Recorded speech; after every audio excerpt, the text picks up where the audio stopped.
नमस्कार। तो यूपीएससी की तैयारी शुरू करने की सोच रहे हैं और मन में सबसे पहला सवाल यही आता है ना कि आखिर ये पूरा प्रोसेस है क्या? फॉर्म भरने से लेकर ज्वाइनिंग तक होता क्या क्या है? तो चिंता मत कीजिए, आज हम इसी को समझने वाले हैं, बिल्कुल आसान भाषा में, स्टेप बाय स्टेप। देखिए, आईएएस या आईपीएस ये नाम सुनते ही एक अलग ही जोश आ जाता है ना।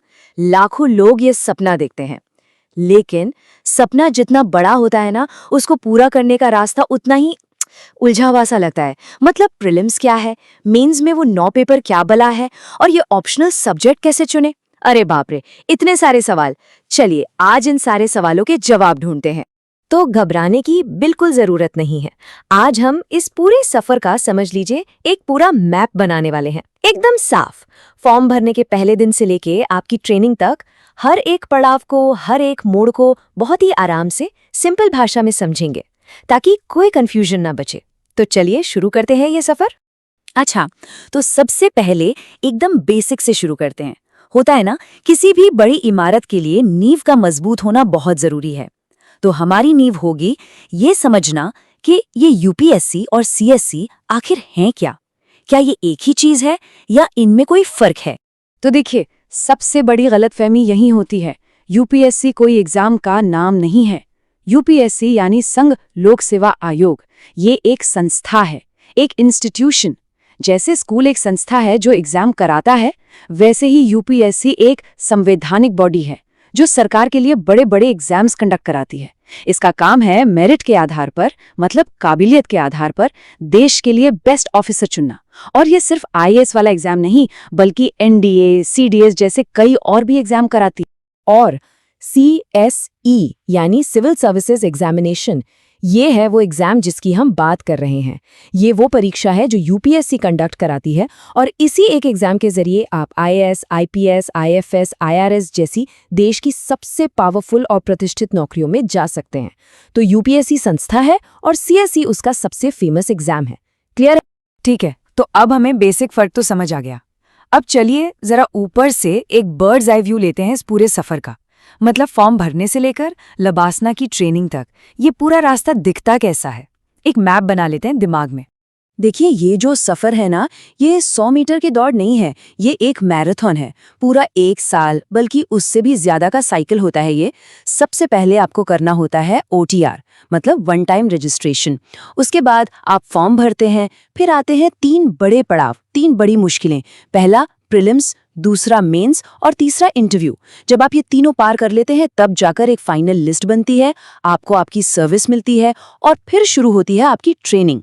लंबा रास्ता है ना? तो चलिए अब इस मैराथन के पहले पड़ाव को जरा गौर से समझते हैं। नाम है प्रीलिम्स। यहीं से लाखों लोग दौड़ना शुरू करते हैं, लेकिन अगली स्टेज तक सिर्फ कुछ हजार ही पहुंच पाते हैं। ये सबसे बड़ी छंटनी वाली स्टेज है। प्रीलिम्स का सिर्फ और सिर्फ एक मकसद है, स्क्रीनिंग, मतलब छटनी करना। ये एक फिल्टर की तरह है जो लाखों की भीड़ में से सीरियस कैंडिडेट्स को अलग करता है। और एक बात गांठ बांध लीजिए, इसके नंबर आपकी फाइनल रैंक में नहीं जुड़ते, 0। ये सिर्फ मेंस एग्जाम का एक एंट्री टिकट है बस। तो ये प्रीलिम्स का एग्जाम एक ही दिन में खत्म हो जाता है। सुबह एक पेपर, शाम को दूसरा। पहला पेपर होता है जनरल स्टडीज यानी जीएस का। इसमें आते हैं 100 सवाल, 200 नंबर के। दूसरा पेपर है सीसैट। इसमें होते हैं 80 सवाल, ये भी 200 नंबर का होता है। और हाँ, दोनों में आपको सिर्फ सही ऑप्शन पर टिक करना होता है, मतलब ये एमसीक्यू बेस्ड होते हैं। अब कहानी में आता है एक बहुत बड़ा ट्विस्ट। जो पहला पेपर है ना, जीएस का, उसी के नंबरों से तय होता है कि आप मेंस देंगे या नहीं। कट ऑफ उसी से बनती है। लेकिन जो दूसरा पेपर है सीसैट, वो सिर्फ क्वालिफाइंग है, मतलब उसमें आपको सिर्फ 33% मार्क्स लाने हैं। आसान लगता है ना, लेकिन यहीं पर सबसे बड़ा खतरा है।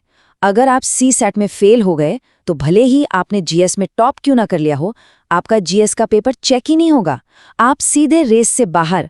तो इसे हल्के में नहीं ले सकते। चलिए, मान लीजिए आपने प्रीलिम्स का किला फतह कर लिया, तो बहुत बहुत बधाई। लेकिन अब आप असली अग्नि परीक्षा में आ गए हैं। इसका नाम है मेंस एग्जाम। यहाँ सिर्फ नॉलेज का टेस्ट नहीं है, यहाँ आपकी समझ की गहराई, आपकी एनालिटिकल स्किल्स और सबसे बढ़कर आपकी लिखने की कला का इम्तिहान होता है। और ये मेंस प्रीलिम्स की तरह एक दिन का खेल नहीं है, ये तो 5 से 7 दिन तक चलने वाला एक टेस्ट मैच है। यहाँ आपको गोले नहीं भरने बल्कि पेन से लंबे लंबे जवाब लिखने होते हैं। और इसमें होते हैं कुल 9 पेपर। अरे 9 पेपर का नाम सुनकर घबराइए मत, सबकी कहानी अलग अलग है। तो इन 9 में से पहले जो 2 पेपर हैं वो फिर से क्वालिफाइंग है, मतलब इनके नंबर फाइनल मेरिट में नहीं जुड़ेंगे। एक पेपर होता है किसी भी भारतीय भाषा का जो आप चुनते हैं और दूसरा होता है इंग्लिश का। लेकिन यहाँ भी वही सीसैट वाला रूल है, अगर आप इन दोनों में से किसी में भी फेल हो गए तो आपके बाकी 7 पेपर जो असली गेम है वो चेक ही नहीं होंगे, सारी मेहनत बेकार। तो अब आते हैं उन 7 पेपर्स पर जो आपकी रैंक, आपकी किस्मत सब कुछ तय करेंगे। ध्यान से सुनिएगा। एक पेपर होता है निबंध यानी एस्से का, फिर जनरल स्टडीज के 4 पेपर GS 1, 2, 3 और 4, और आखिर में आपके अपने चुने हुए ऑप्शनल सब्जेक्ट के 2 पेपर। ये सातों पेपर 250-250 नंबर के होते हैं। और GS में तो समझ लीजिए इतिहास, भूगोल से लेकर इकोनॉमी, साइंस और एथिक्स तक सब कुछ है। तो 250 नंबर की 7 पेपर, कुल मिलाकर हुए 1750 मार्क्स। ये नंबर बहुत बड़ा है। आपकी फाइनल रैंक का जो सबसे बड़ा हिस्सा है ना, वो यहीं से आता है। यही वो स्टेज है जो डिसाइड करती है कि कौन टॉपर बनेगा और कौन लिस्ट से बाहर होगा। सोचिए, मेंस का वो मुश्किल दौर आपने पार कर लिया। अब आप पहुंचते हैं आखिरी दरवाजे पर, आखिरी पड़ाव, पर्सनैलिटी टेस्ट, जिसे हम सब इंटरव्यू के नाम से जानते हैं। ये होता है दिल्ली में यूपीएससी के हेडक्वार्टर धौलपुर हाउस में। इंटरव्यू के लिए आपको मिलते हैं 275 नंबर, और ये 275 मार्क्स सीधे सीधे आपके मेंस के स्कोर में जुड़ जाते हैं। ये आपकी रैंक को ऊपर से नीचे या नीचे से बहुत ऊपर ले जा सकते हैं। लेकिन एक बात बिल्कुल साफ साफ समझ लीजिए, इंटरव्यू आपकी नॉलेज का टेस्ट नहीं है, वो तो मेंस में हो चुका। यहाँ एक बहुत एक्सपीरियंस्ड बोर्ड आपके व्यक्तित्व को, आपकी पर्सनैलिटी को परखता है। वो ये देखते हैं कि आप सोचते कैसे हैं, प्रेशर में आप फैसले कैसे लेते हैं, आपकी ईमानदारी का लेवल क्या है। ये आपके दिमाग की तेजी और आपके कैरेक्टर का टेस्ट है। तो फाइनल मेरिट लिस्ट कैसे बनी? मेंस के 1750 नंबर और इंटरव्यू के 275 नंबर, दोनों को जोड़ दीजिए, टोटल हुआ 2025। बस इसी 2025 में से आपकी फाइनल रैंक बनती है, और जो इसमें सबसे ज्यादा स्कोर करता है वो बनता है ऑल इंडिया रैंक 1।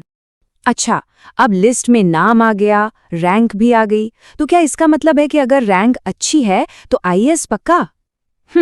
जवाब इतना सीधा नहीं है। आपकी रैंक आपको एक सर्विस कैसे दिलाती है, चलिए इस पहेली को भी सुलझाते हैं।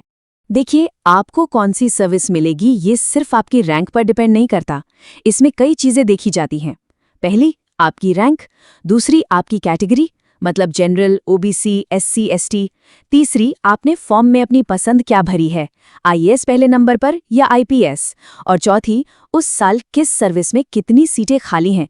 ये सब मिलाकर तय होता है कि आपको कौन सी पोस्ट मिलेगी। इसीलिए ये कहना कि इतनी रैंक लाओ और आईएएस बन जाओ, ये थोड़ा मुश्किल है।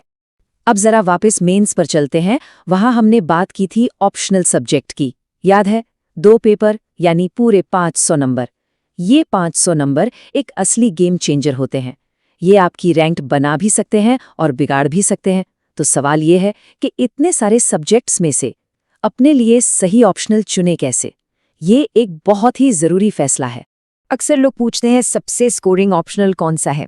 इस सवाल के पीछे मत भागिए, इसके बजाय खुद से कुछ सवाल पूछिए। पहला, क्या मुझे इस सब्जेक्ट में सच में इंटरेस्ट है? दूसरा, क्या इसका सिलेबस इतना है कि मैं संभाल पाऊंगा? तीसरा, क्या इसकी अच्छी किताबें और गाइडेंस मार्केट में है? और चौथा, क्या इससे मेरे जीएस की भी थोड़ी तैयारी हो जाएगी? दूसरों को देखकर सब्जेक्ट मत चुनिए, जो आपको अच्छा लगे वही चुनिए। तो अब आप पूरा गेम समझ चुके हैं, प्रीलिम्स, मेंस, इंटरव्यू, सब कुछ। लेकिन सबसे बड़ा सवाल तो अब आता है कि अगर आज से 0 से शुरू करना हो तो पहला कदम क्या उठाएं? चलिए इसका भी एक सिंपल सा रोड मैप देख लेते हैं। सबसे पहला काम और सबसे जरूरी काम, यूपीएससी की वेबसाइट पर जाइए, सिलेबस डाउनलोड कीजिए और पिछले 5-7 साल के क्वेश्चन पेपर देखिए। ये दोनों चीजें आपकी गीता और कुरान हैं, इनको समझे बिना आगे मत बढ़िए। इसके बाद सीधे मोटी मोटी किताबों पर मत कूदिए, पहले क्लास 6 से 12 तक की एनसीईआरटी पढ़िए और अपनी नींव मजबूत कीजिए। जब बेस बन जाए तब स्टैंडर्ड बुक्स जैसे लक्ष्मीकांत या स्पेक्ट्रम उठाइए। और हाँ, पहले दिन से ही न्यूज़पेपर पढ़ना और थोड़ा बहुत लिखने की प्रैक्टिस करना शुरू कर दीजिए। देखिए, यूपीएससी सिर्फ एक एग्जाम नहीं है, ये एक तपस्या है। इसमें पेशेंस चाहिए, कंसिस्टेंसी चाहिए। हो सकता है पहली बार में ना हो सकता है रास्ता बहुत मुश्किल लगे, लेकिन एक बात याद रखिएगा, ये सफर आपको एक बेहतर इंसान और एक जागा हुआ नागरिक जरूर बना देगा। तो अगर आपकी स्ट्रैटेजी सही है और मेहनत करने का जज्बा है, तो देश सेवा का वो मौका आपका इंतजार कर रहा है।